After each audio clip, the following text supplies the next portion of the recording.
तो हमारा लेक्चर चल रहा था न्यूक्लियर प्रोलिफरेशन।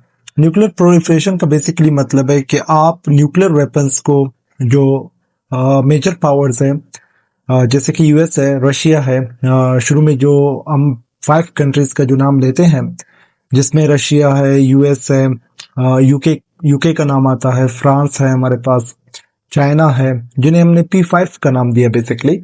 तो इनके थ्रू जो न्यूक्लियर वेपन्स हैं जो ट्रांसफर हो रही थी उन कंट्रीज के पास, जिनके पास न्यूक्लियर पावर नहीं थे, और इसी की वजह से जो न्यूक्लियराइजेशन का एक प्रोसेस था वो बढ़ रहा था। तो इसी के बढ़ने की वजह से जो एक हमारे पास सिस्टम शुरू हुआ, उसके लिए जो हमने टर्मिनोलॉजी यूज किया है वो है न्यूक्लियर प्रोलिफरेशन। तो न्यूक्लियर प्रोलिफरेशन का बेसिकली मतलब हम ये लेते हैं। अच्छा, इसके बाद हमारे पास जो कंट्रीज हैं, हाँ, उनके बारे में हम बात करते हैं कि कोल्ड वॉर के बाद, यानी हमारे पास जो कोल्ड वॉर का ड्यूरेशन है, इस ड्यूरेशन में हमारे पास वो कौन से कंट्रीज थे जो न्यूक्लियर पावर बने, उनकी क्या तरतीब थी, उनकी क्या सीक्वेंस थी, वो हम सीखते हैं। तो सबसे पहला जो कंट्री हमारे पास न्यूक्लियर पावर बनता है कोल्ड वॉर के बाद, वो है यूएस। कब बनता है जी? 16 जुलाई को, ठीक है, 16 जुलाई 1945 में। तो 1945 ये इसकी डेट है।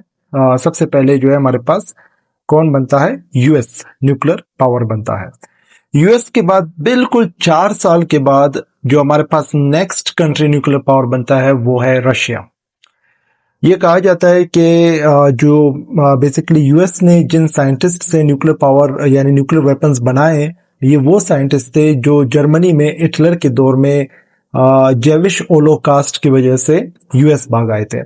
तो वो यूएस ने उनसे वो जो है वो कहते हैं ना कि right man for the right job, उनसे वो काम लिया जो उनको आता था, and then ultimately this resulted into कि वो यूएस पे nuclear power, definitely US nuclear power बना सबसे पहले, and then Russia definitely did some tests and it also became nuclear power. लेकिन कितने सालों बाद? 4 इयर्स का हमारे पास डिफरेंस आता है। डेट भी याद करना है तो कर ले, 29 अगस्त 1949, 4 इयर्स आफ्टर। देन हमारे पास नेक्स्ट कंट्री जो न्यूक्लियर पावर बनता है P5 के सीक्वेंस में, वो है यूके, जिसे यूनाइटेड किंगडम कहते हैं, ब्रिटेन। इसे यूनाइटेड किंगडम क्यों कहते हैं, इसे ब्रिटेन क्यों कहते हैं, उसके पीछे एक अपनी हिस्ट्री है। उसके ऊपर ये यूके की जो यूनाइटेड किंगडम है, उसमें जो कितने किंगडम्स हैं उनकी हम बात करते हैं, तो इसे यूनाइटेड किंगडम कहते हैं। और ब्रिटेन क्यों कहते हैं वो हम अलग से एक लेक्चर में पूरी तरह से बात करेंगे। नेक्स्ट हमारे पास लिस्ट में है, अच्छा, यूके हमारे पास 1952 में न्यूक्लियर पावर की लिस्ट में आ गया था। देन हमारे पास है नेक्स्ट फ्रांस। फ्रांस हमारे पास 1960 में न्यूक्लियर पावर बना, 1960 में।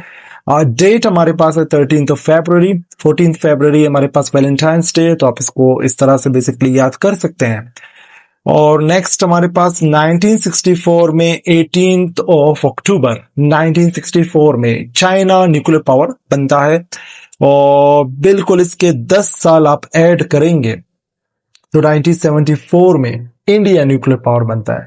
आपको पता है कि इंडिया और चाइना के दरमियान में भी हिस्टोरिकली जो है एक राइवलरी है, दोनों एक दूसरे के दुश्मन हैं, and that is all on the part of Kashmir.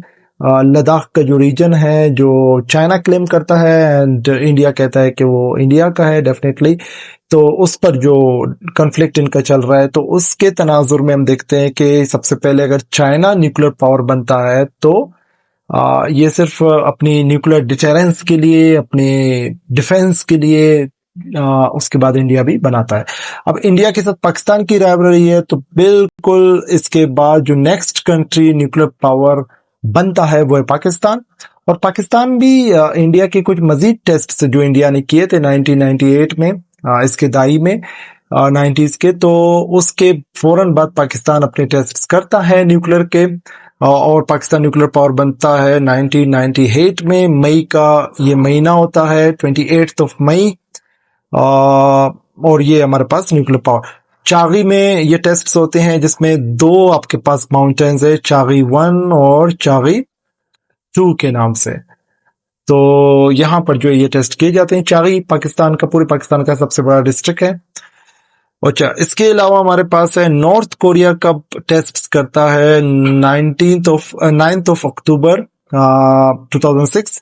एक ये 2006 में करता है, दैट इज पार्ट 1, और ये 2009 में भी कुछ अपने टेस्ट करता है। तो it's a declared nuclear power country.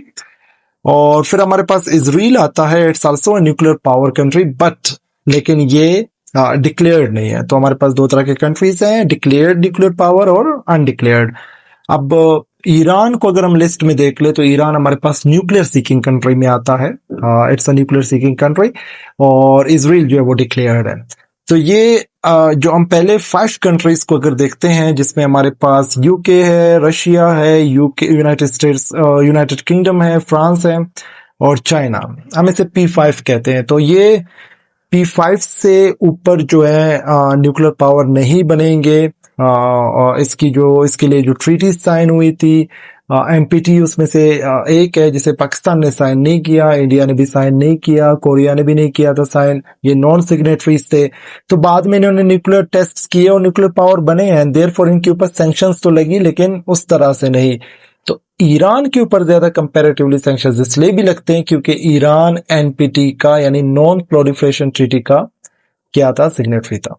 तो ये हमारे पास बेसिकली डिटेल्स हैं।